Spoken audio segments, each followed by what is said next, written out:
Hello and welcome to our today's training, Rfem 6 for Students, Introduction to Timber Design.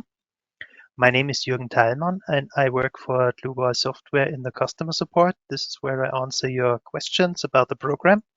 And today I will be the host of the training and I will guide you through the models we're gonna analyze today. By my side is Rebecca, and Rebecca, you can introduce yourself. Yeah. Hello, my name is Rebecca Göbel and I work at Dlubal in customer support and also in the development for web service and API. And today I will answer your questions during the training. Yes, thank you, Rebecca, for your introduction. We're gonna switch off our cameras so you can experience the whole presentation in full screen mode. And we'll jump into the PowerPoint. And first of all, Rebecca mentioned that you can ask questions. There's a small rectangular question mark at the top right of your screen right now in the Go to Training panel. And if you click on that question mark, you have the possibility to submit your questions here. And also, if you have problems listening to me, you can adjust your audio settings on the right top of your GoToWebinar control panel. So to the whole training series, this is now the one part of our training series, Rfem 6 for Students. We are now in timber design. And in this session today, we're gonna tackle 4 different models in which we're gonna start with a very introductory example, a timber column, where we only perform one design check, the stability design check for this column. And in the second example, I'm gonna tell you something about design support and notches in timber members. And finally, in our examples 3 and 4, we're gonna model some simple examples for timber design where we can see some features in the add-on and in Rfem itself. Okay, before I'm going to jump into Rfem 6, I'm going to have a question for you. So I will start with the first poll, which is the question: have you already carried out timber design using structural analysis software? I'm going to launch the poll now, and you have the possibility to vote now.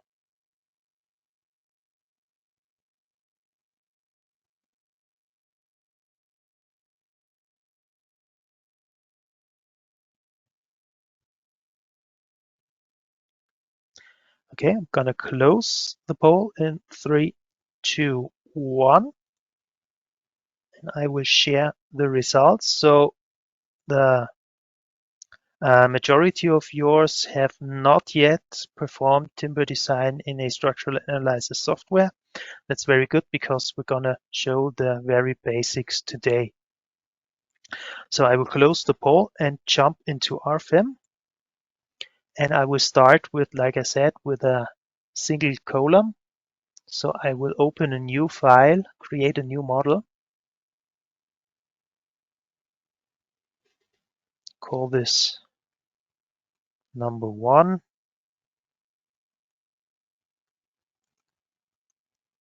Timber column. It will be a 3D model. And I will save this under my existing projects. I go to the trainings, Introduction to Timber Design. Okay, because we're going to perform timber design, I will need the add-on for this. This is here. And also I will choose the standards I'm going to design by. So this is now the load classification, Eurocode 0 or EN 1990. But there's one special thing in timber design. We have an extension for that for that standard. I'm going to show you later what this means, but every time you want to perform the timber design, you'll either have to use EN 1990 basin timber or EN 1990 timber.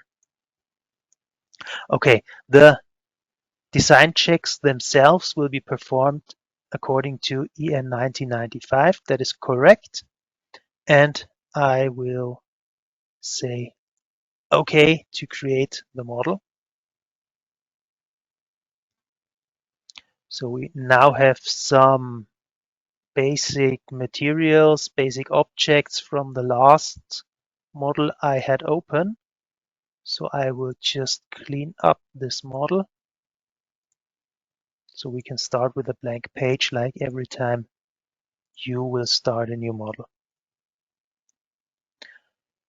Okay, and now just to make this quick and easy, I will create one member perpendicular to our working plane. So this is under the section New Member. You can fold out this subpanel and you can say single member perpendicular to the working plane. Now I will define my member.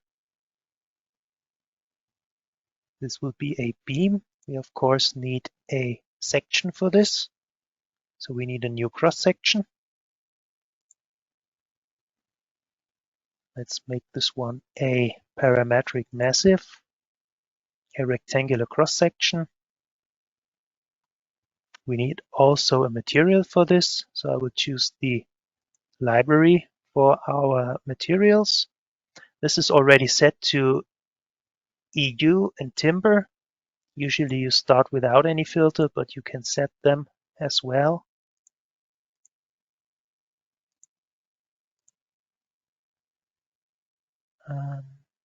This was the softwood.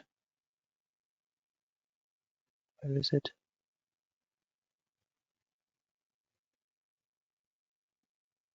Solid timber. Yes, the softwood C, and we'll make it a C24.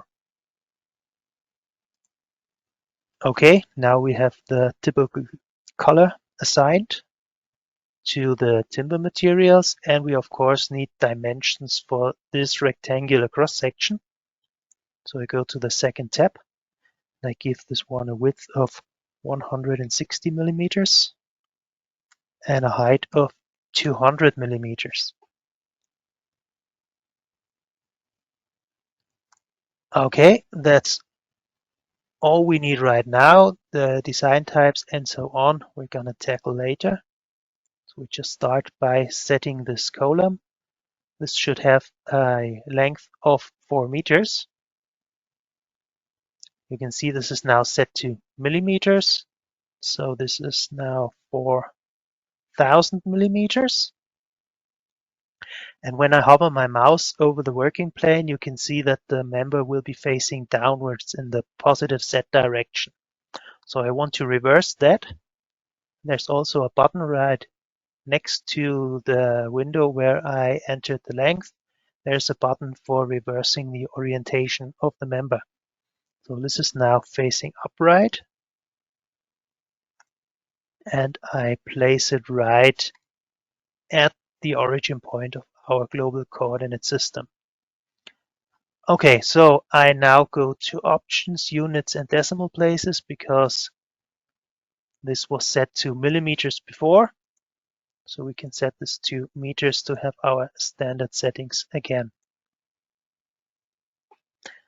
Okay, now we have the column and we also need our nodal supports for this. So I will set a nodal support, which is next to the modeling options. There's the boundary condition option. So I set a nodal support. This shall be hinged, but not the typical hinged one. I will also add a restraint rotational around the global x-axis. So I will edit this one, set the additional rotation fixed, and assign this to the bottom node of our column. I hit apply just to stay in the dialog because I want to assign another nodal support on top of this beam. So I create a new nodal support, which will only give support in the global X direction and rotational restraint around the global X direction. So you have the picture on the right, which symbolizes the actual nodal support. I say that's okay, that's the one I want, and assign it to the top node. Click OK twice, and there we have our supports. Good. Next thing is we will need a load case. So we already have a load case self-weight. I will edit this one because this is not going to be a self-weight. This is going to be a design load. So I will change the name and deactivate the self-weight for this. And now you can also see the reason on why we needed to change the standard for our load combination and classification system. Because when we don't use the extension timber, you don't have an option for the load duration. So I will just demonstrate this. When I go to the typical EN 1990, yes, and go back to the load case, you can see that the option for the load duration is gone now. And this is needed, especially in timber design. So I go back to base, set this one back to EN 1990 timber. That is very important. Okay, while I'm in this tab, I will deactivate the combination wizard because I want to use manually defined load combinations. So I have my load case. This will have a load duration of the type medium. And I will jump to the design situations. We will have one design situation for the stability design check. So I delete both design situations for the serviceability state. Now I skip to the load combinations. I want to create that manually, as I said. So I create a new one and assign load case number 1 to this just by double clicking on it. We have a load factor of 1.0. That's okay because we're going to enter the design loads directly into the load case. Okay, so now that is for the combination and the load cases. And now we will need to create a load in the load case 1. So from the boundary conditions, I skip the surfaces, and there I have my section of the loads. Make this one a nodal load in load case number 1, say OK, and assign this to the top node, which is node number 2, and can now enter the parameters of my column. So this is going to be a force according to the global coordinate system in global Z direction, and it's going to be in another unit. So I would change the units for this. Need this to be kilonewtons. I would say I would just set my whole units and decimal places to the default settings. So we can now enter the load in kilonewtons. So this is 115 kilonewtons in the global Z direction.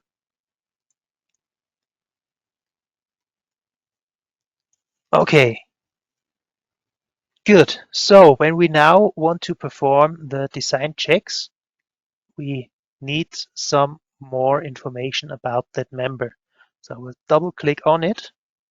You can see that the design properties are activated, and therefore now I can switch to the additional tabs where I have my design types, where I'm going to start with the effective length, because in timber design, we usually work with a equivalent member method.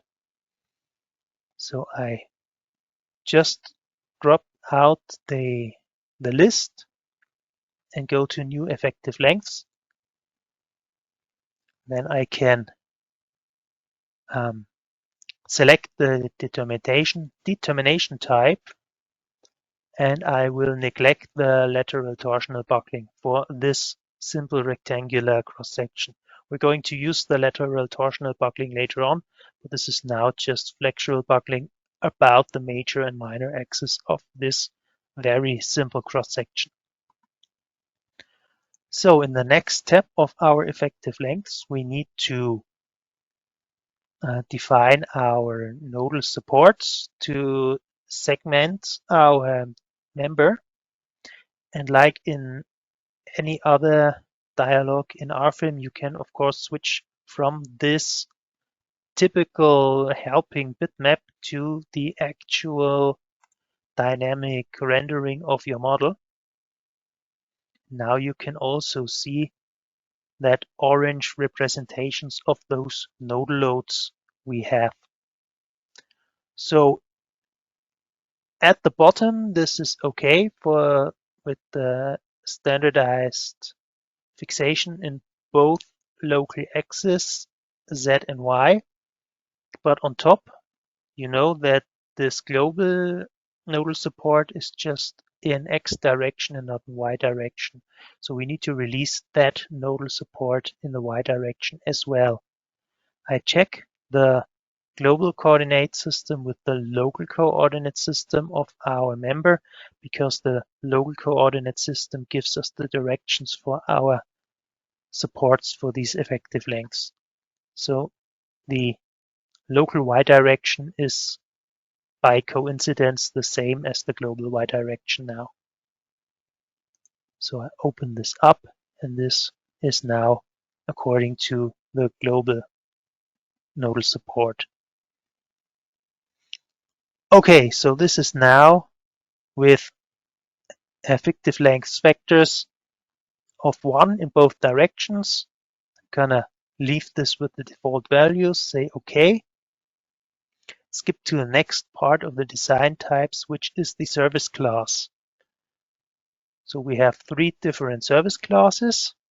We can edit them so you can see the effect of it and when you need to consider which service class.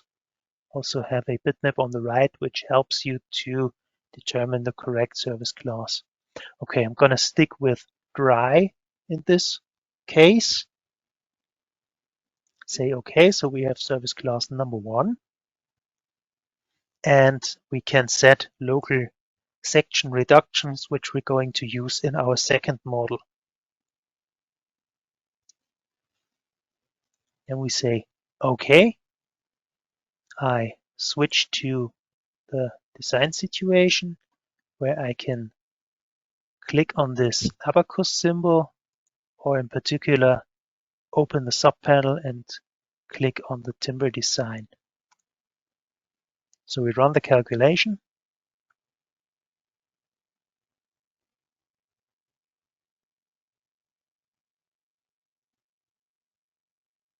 And in the table, you can see the governing design checks for this timber column. So I will double click on the stability check, because like you have heard before, in every of these design checks, you can see and check the details for these results. So I double click on the stability check, and another window will open which shows us the exact calculations performed by the program to perform this design check. So I take a look at a few details. Let's go to the lambda values for the slenderness, and let's go to the equivalent member length. And I see there's something that bugs me a bit. So I go back to the column itself, double click on the member, go back to the effective lengths, and that's the one maybe you have stumbled over when I talked to you about this. When you have that bitmap about the effective lengths, you can also switch to the standard Euler cases. And there you can see when you compare it with our nodal support at the top that this column is not a typical Euler case number 2. It's a cantilever column around the z-axis. So when this has a load in or a buckling, an imperfection in the local y direction, this will have properties of a cantilever column. So we need to set the effective length factor for the bending around the minor axis to 2 instead of 1. So this is now correct. Say OK. Start the calculation once more, and you will see that the design check is now no longer fulfilled. So this is also giving you an example on why you always need to consider your input data and give it a second thought if you have really input your effective lengths in the correct way.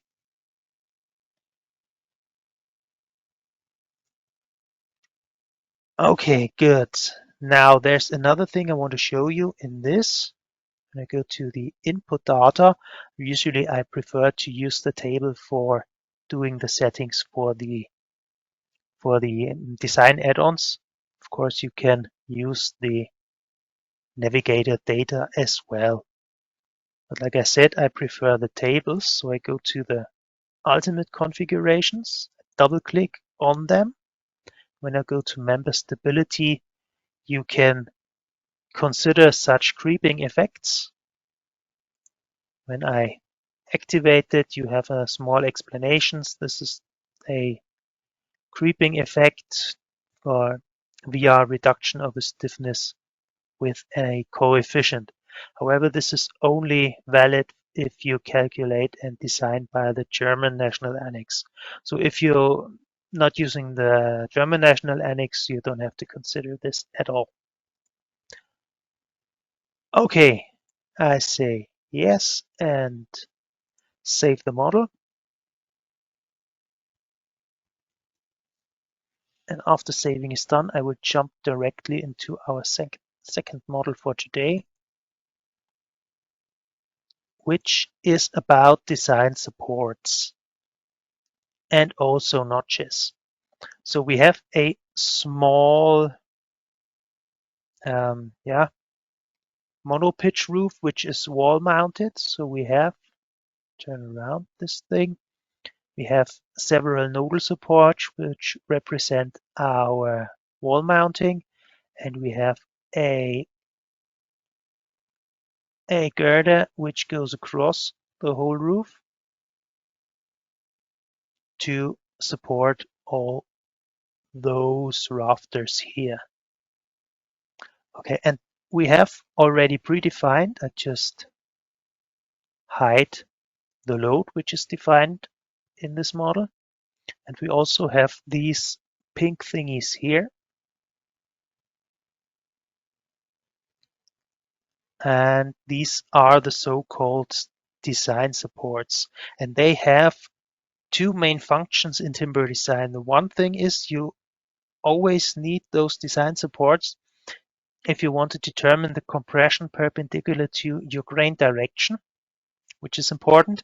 And the second thing, like in any other add-on where you have an serviceability state design check and design situation, that you need to segment your members and member sets for the deflection. So when you look at this rafter, you have a member set which goes from the wall mounting to that free end. But it's still supported the place where it touches this girder. So this is now the exact length you need to consider for your deflection design.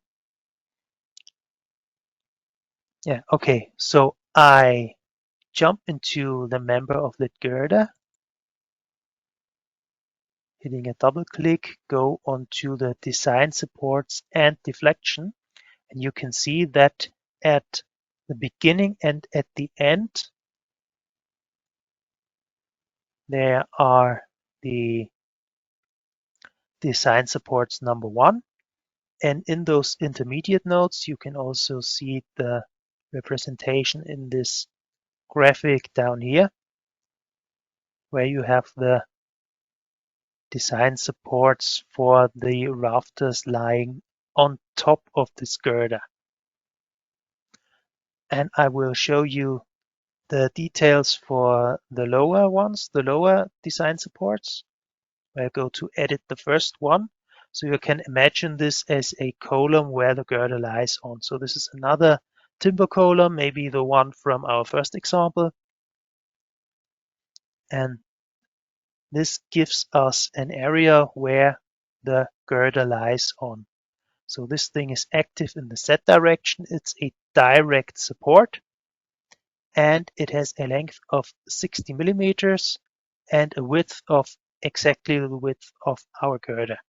So we could also switch this off and say this is a bit narrower than our girder, so we can edit any value we want, or we stay by my first statement where this is exactly of the same width as the girder.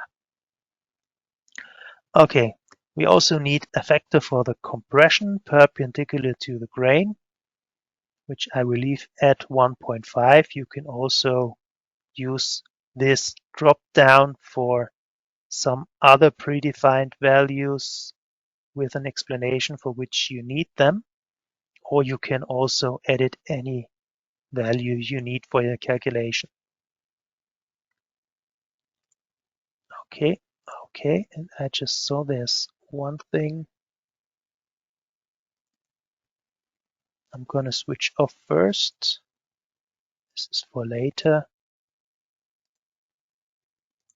Okay, and now we will start the calculation once more.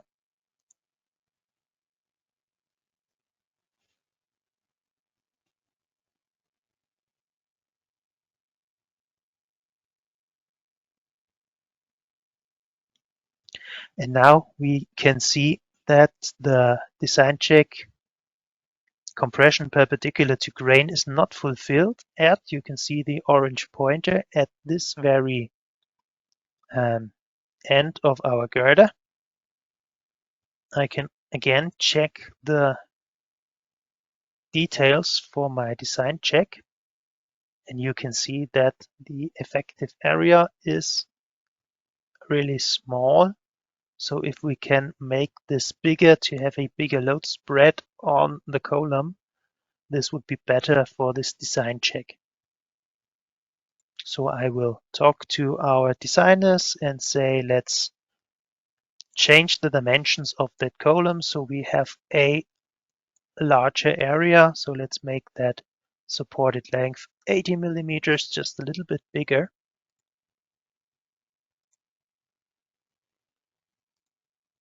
And when I calculate now, you will see that the design check is fulfilled and also the governing one for our girder.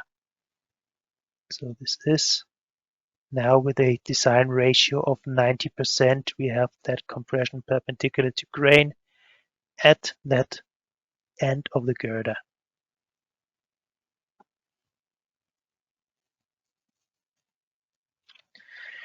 Good, so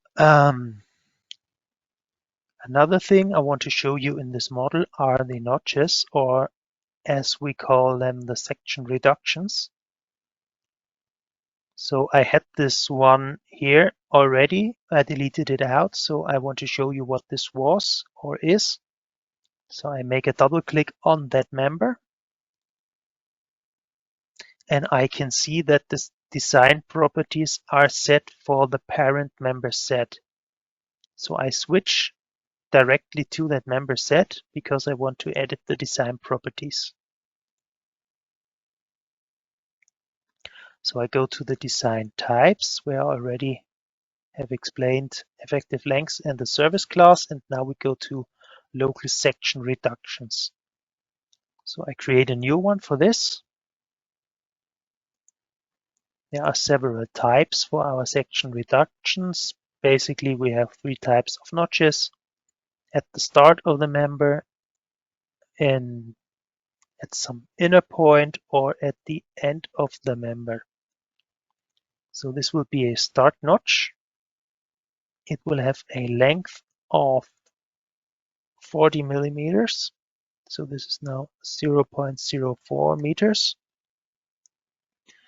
It will be oriented by the depth of this beam. So we need to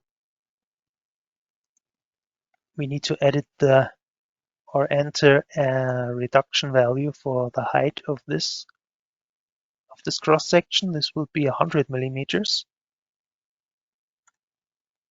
And it will be on the plus Z side. So you can either have this on the top or on the bottom side of this. And since we have our local Z axis facing downwards, the bottom side will be the plus Z axis.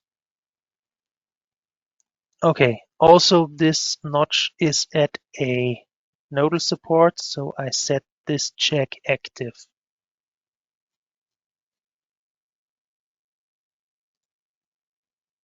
I hit OK twice, 3 times. Okay, and now you can see this notch is now also in the rendering. Okay, we can calculate this once more. And you can see that we still have our compression perpendicular to the grain, and we also have our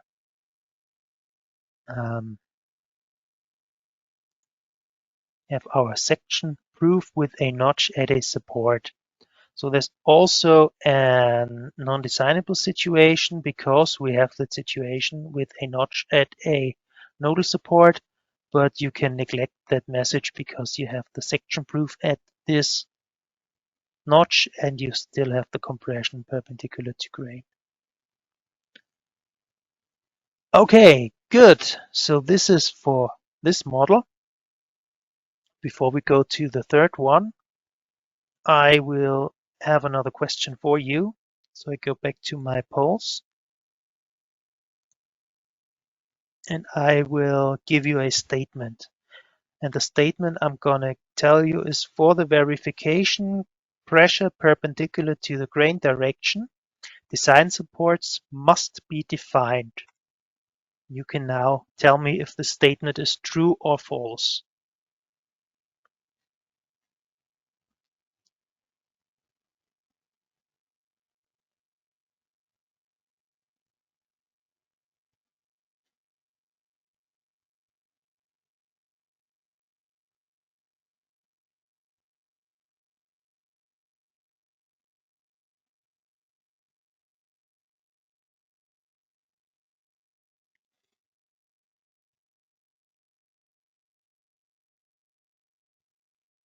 Okay, I will give you another 3 seconds before I close the vote. 3, 2, 1. Okay, thank you. And I will share the results, and we have 100% true answers. That is great. Wow, I'm impressed. Good. Let's jump to our next model, which is going to be a dual pitch roof. So you may wonder, this is an empty model because we're going to set this model up now. This is just some prepared file with a material with some cross sections and some predefined load cases. So we don't have to bother with these details. So I will show you now a tapered beam or a dual pitch roof beam. So I will create a new member. This is again going to be a member of the type beam, and in the cross sections we can choose between different tapered and non-tapered distribution types. So this may be a typical tapered beam and tapered at the start of the member like you have in steel constructions. And I will show you the distribution type saddle. So this could be either a fish belly like this one, or you can switch the alignment. You can have this on the left, either centric or at the bottom. So this is the one we want to use now. And that inner point can also switch from various locations on the resulting beam. So I want to have this inner point K right at the middle. So I set it to 50%.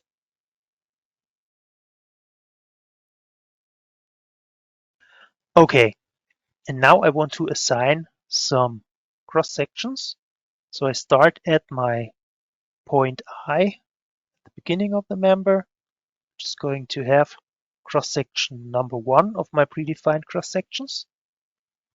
At the end, this is going to be the same again. So I leave this as it is, as member start.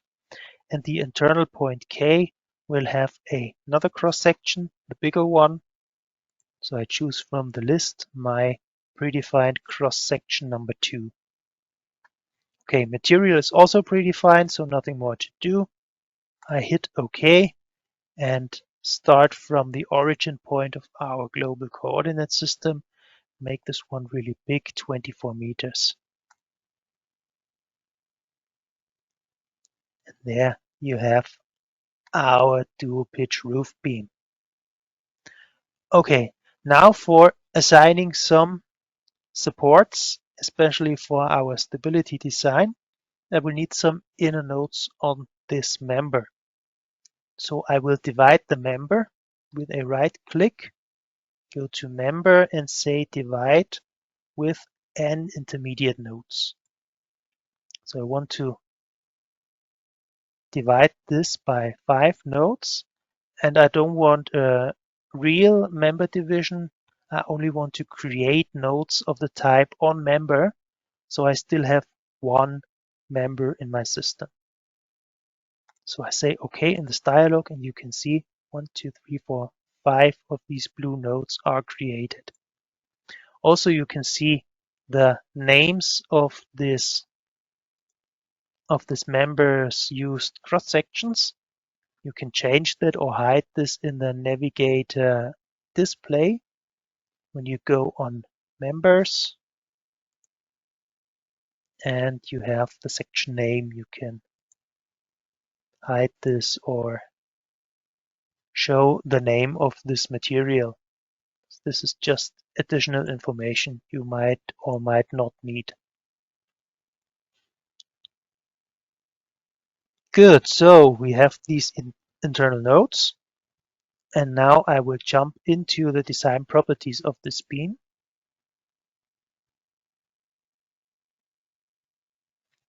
I have the design properties activated. I go to my design types and create effective lengths for this. So now with this glue laminated timber, we need to consider the lateral torsional buckling. In timber design, usually we go for the analytical method. You can also use an eigenvalue method, or if you have maybe your professor gives you a task where you need to use a user-defined critical moment, you can set this one to user-defined, but don't forget to edit the one in the next dialog for the effective length factors, where you have a possibility to edit that user-defined critical moment. But as I said, usually we use the analytical method. So I go to analytical and jump back to our nodal supports for this member. We still have our fork supports at the beginning and the end. Again, like I always do, switch to the dynamic rendering of the model. So we have these fork supports at the beginning and the end, but we in addition want to define some lateral supports on these intermediate nodes. So I hit the check intermediate nodes, and I can automatically take those intermediate nodes from the member by this picking function. So I pick the member and I have my inner nodes. So when I click on them, we have node number 4, 2, 3, 7, and so on. And we can simply click on these checks to add the lateral supports, either one by one, or you click the first and the last of those for a multiple selection, then hit on and off as you prefer. And you can see now we have our lateral supports. This directly affects our effective length vector for this. So we have a critical length that spans from one side to another of the beam for buckling around the major axis, and just for these small segments between the lateral supports around the minor axis.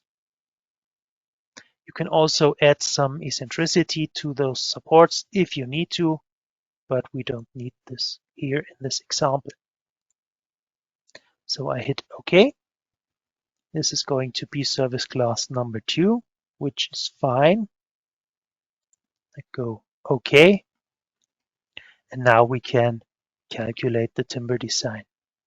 So I'm expecting an error now because I know this example.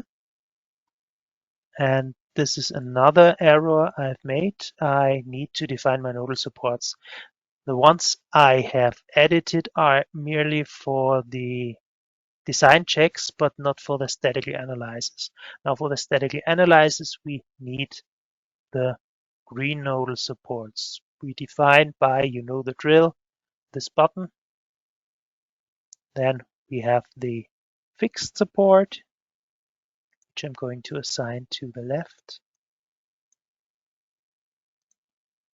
Hit apply, and now you can see our familiar green nodal supports.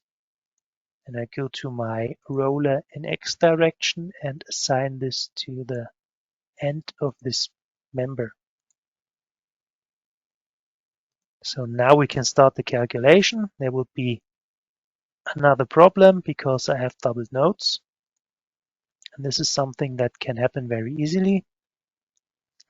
I go to the table of my structure, and in the basic objects I find the nodes. This is where this error is pointing to. The problem is that with my section distribution I have created an internal node on the member right in the middle at 50%.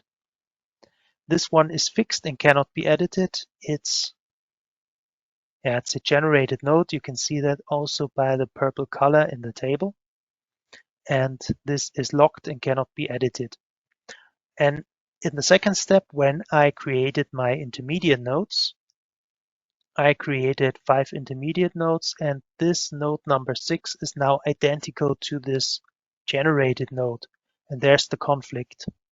So you can pretty easily get rid of this doubled node either by deleting it, or you go to your tools, the model check, go to identical nodes, where you can say you unite them and delete the unused node. So now node number 6 is deleted, and that internal node number 3 has the lateral support assigned to it.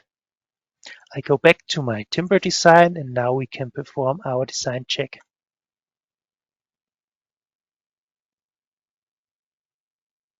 Oh, Where's my head today? I will need to go back one step because we don't have any loads right now. I totally forgot to do this, so let's go one step back. I will need member loads. I will assign them to our member number 1. And in load case number 1, we need some additional load. This will be 1.02 kilonewtons per meter in the global Z direction. I hit apply and next. You can see the load is applied, but we can directly switch to the next load case. Member number 1 have now 2.7 kilonewtons per meter in the global Z direction. Apply and next, then we have the snow load. Again on member number 1.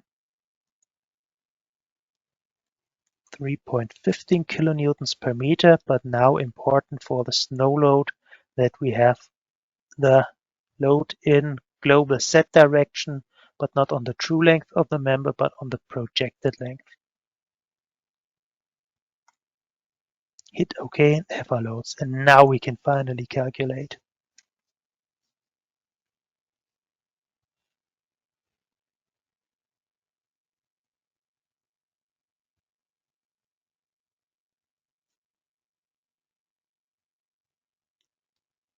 So we can now see our results for this.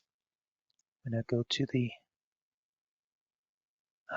graphics of the results, I don't use the envelope. I want to have the section proof. Let's say we only watch the bending about the major axis. You can have this cross-section check. And when I go to the stability check,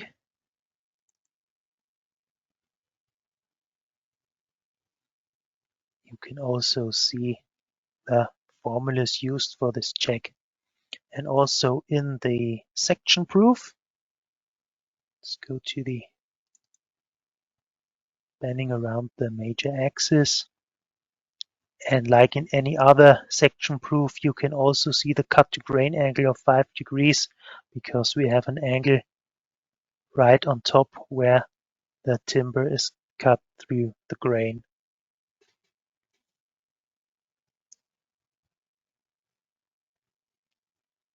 Yeah, okay. And also there for this type of sections where you have a linear cross-section distribution but a non-linear stress distribution, it's not always easy to find the place with the highest bending moment. So we have it about here with the 0.8 design ratio. You can see that it's certainly not in the middle. It's also not at the end of the member. It's somewhere in between. And I will show you something that might be a bit of a trap when you use these programs for the first time. Now go to calculate and go to my mesh settings. You might know by now that each element in Rfem will get an FE mesh. So also the members, these are meshed by the member divisions. So we can set these member divisions to a very little number of 2. Let's say go and apply.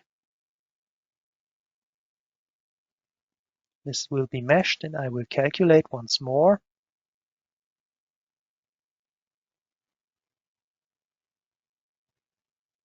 You will have a design check like this, and this is a rather zigzag diagram, not the one we would expect. And also it's not possible anymore to see the place with the location with the highest bending moment. So I go back to calculate, mesh settings. Let's put this to the default settings. Now 10 is a bit course. Let's make this a bit finer, but 24 is too fine. Let's make this 12, something like that. Say OK, calculate once more.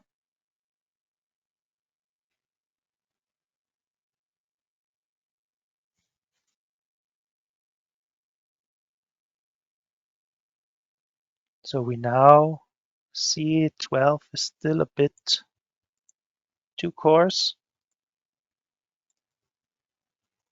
So 24 was the way to go.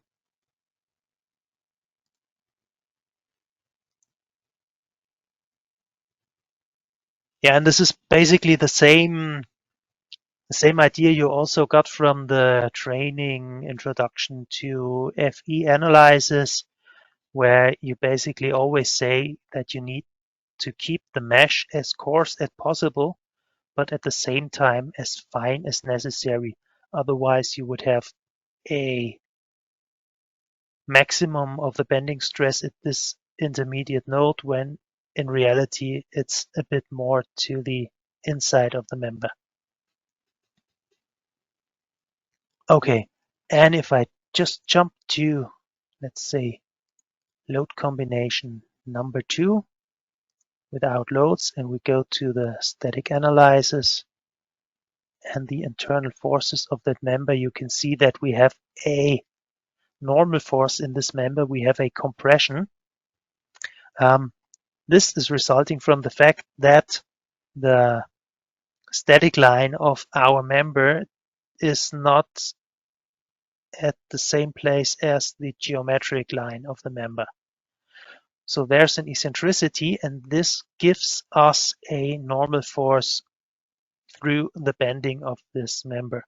This is something neglected by the hand calculation, but in reality this normal force appears and of course has to be considered whenever you do a static analysis for such systems. Good. Now coming to our third question, I will start and launch the poll right now, which is another statement I will give you. I will read it and then give you the question. To determine the location of the maximum bending stress, a not too coarse member subdivision should be chosen. Is this true or false? Again, read it carefully. There's 2 no's in this, so yeah.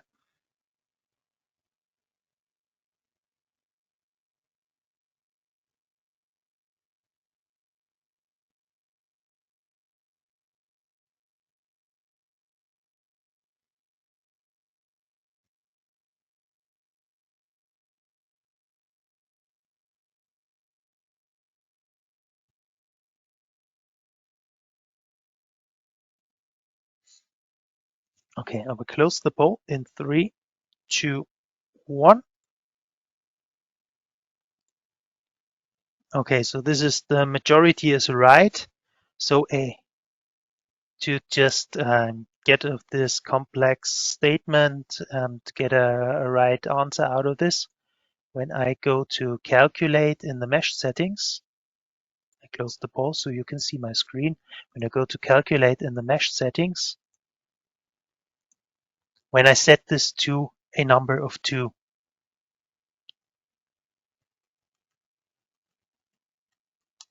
so this is a 2-course subdivision. So the member division is a member subdivision, and now we have a 2-course member subdivision.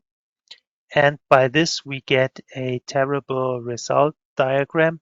So the true answer should be a not too coarse should be chosen. So we go for the finer one here because the results are rubbish at this point. Okay, so we will go to the 4th model. This is now a lattice truss. This is also prepared. We have again some load cases predefined.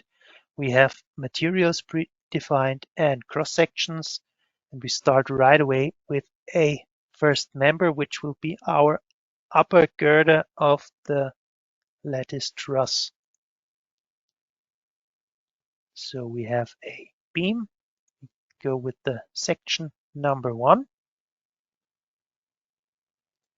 It's okay. We start at the origin point and go some 14 meters in the X direction.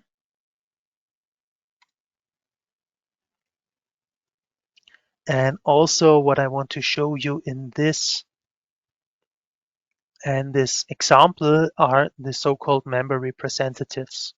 So I go to the model base data just to show you in the settings and options that we have an option of member representatives and member set representatives. So when I have these active, I get a wizard for those, and you can see now that this is now a consideration of member properties. So a representative is kind of a template for similar beams, for similar members, which can be grouped for the purpose of multi-editing and being quicker in modeling. Okay, so now we have one member, and in the middle there's this small red rectangle right where my mouse is now. So now I want to divide this member, and this time make it a real member division. So now I have two members, and you can see on both of these we have this red square. And when I click on this red square on the representative, both of these members are selected. And this can come in quite handy when we want to model larger structures. Okay, so I will move the middle node up a bit because this is now the upper girder.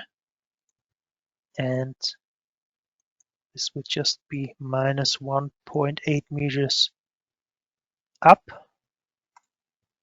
So we have something like this. Now I want to create the lower girder, make a new member. Also type beam, cross section number 2 this time. Also pretty quick from the first and last node of the upper girder. So now when I dismiss this dialog with a right click, you can see this is now a different representative because it has a different cross section and a different length as to the two top members. So this is now another representative and gets another color for this small square. Okay, since I want to have some kind of a 3-hinge train for the upper girder, I will need to assign a member hinge. So I double click on the first one, the left, and in the options for this member, we can activate the hinges. We get another tab for the hinges and then activate or create a new member hinge. This was also predefined. We can also use the first one. This is the typical moment hinge, which I want to use. And don't worry because they are grayed out. This is just because this is now a 2D model, not a 3D model. Okay, at the end we have our newly created member hinge. I say okay, and I do this only on the left part of our upper girder because if I do the same on the right, we would create a hinge chain which would be an instant instability for all load cases, which we don't want and in reality don't have. Okay, this is now the hinge, and now we will need some intermediate points because I want to build the truss members in between those two girders. So now I select all of my members, make another member division. So we have 3 members selected. I divide those members with n intermediate nodes, make 2 of them, and again, like in the other example, make them nodes of the type on member. Okay, we again have our blue nodes at the intermediate points, and we will use them now for our internal members. create new ones, make this a member type truss, and also assign another cross-section. This is now cross-section number 3, a squared rectangular cross-section of material softwood C24. Okay, and now I just create these crosses from node to node.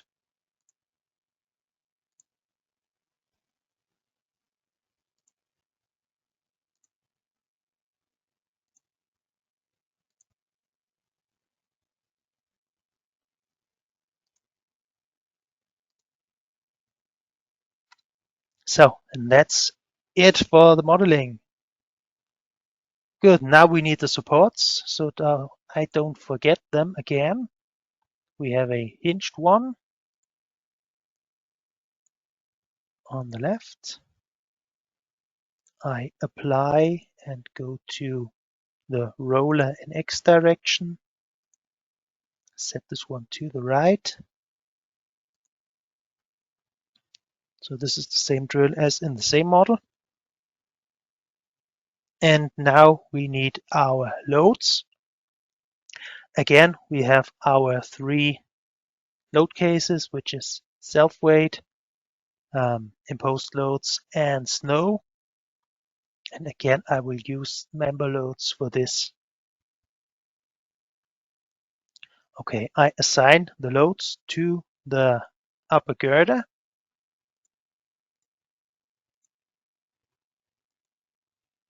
Then I will have 3 kilonewtons per meter. But in the load case imposed loads, the self-weight will be considered by the self-weight of the structure, so there's nothing to add here. This is a force uniform global in Z direction on the true length. I hit apply and next, go to the snow loads, choose the upper girder once more.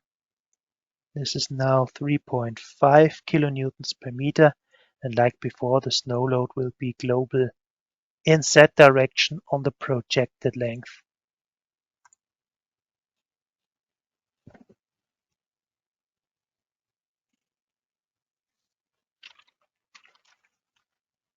Okay, so now we have this set up and we can calculate this once more.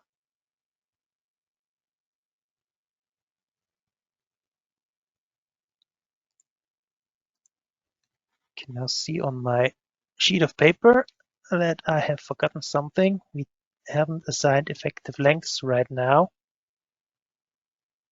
So I'm using the representatives now to define the effective lengths on the upper girder. So I click on that red square. I have both of them selected. Make a double click on them, go to the design types, and this is where I need my effective lengths. So these have also been predefined. So for the first effective length, I go to edit so you can see what I have done here. We have analytical method like before, and we have the effective lengths for those now set, which I have predetermined. And you can also set those as absolute values. So if you have the critical length, yes, as absolute value, you can edit this in meters, or you deactivate the check down here and you have the effective length as a factor, which is now automatically calculated to the length of these members. Okay, no section reduction, service class 1, that's okay. Now I go to the lower girder, which has only one representative. Also have an effective length for this, pretty much the same as for the upper girder. And for the trusses, they contain of 3 different representatives, but I can select more of them at the same time, pressing the control button on my keyboard. Now I have all of them selected, go to the design types and assign my effective length number 3 for those. Say OK, and now we can do the calculation.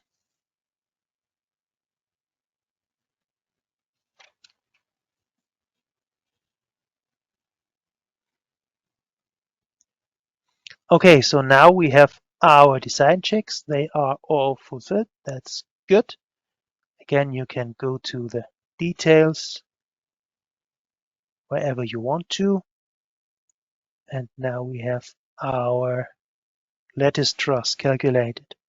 Okay, so that's all for today. The basic introduction to the timber design is done. And I have one final question for you.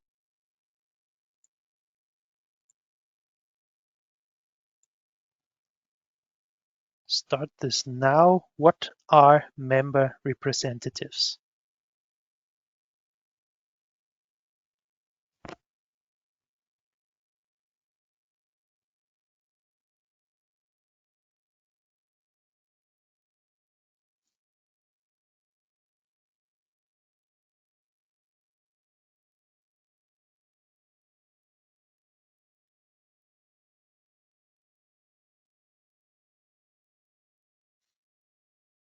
Okay, I will stop in 3, 2, 1 and share the results. Yes, 2/3 of you have the right answer. The other answer, members grouped together like one single member, I will show you in this model. This would be when I go to one representative. So I select all members which are the same. So it's basically a template for members to group them. The other thing would be if I select the upper girder, make a right click on those two members and say create a member set. This is now a set of continuous members and they can be treated like a single beam in the design. So this is the second answer would be the member sets, and member representatives is the one. It's a template for similar beams with identical properties. Okay, that's all for today. Thank you very much for your attention. Have fun. Have with using Rfem and other products from the Dlubal software family. And also, I wish you the most of success with your upcoming studies and your projects lying ahead of you. I say thank you and hope we will see you again in a further training or webinar. Have a nice day and goodbye.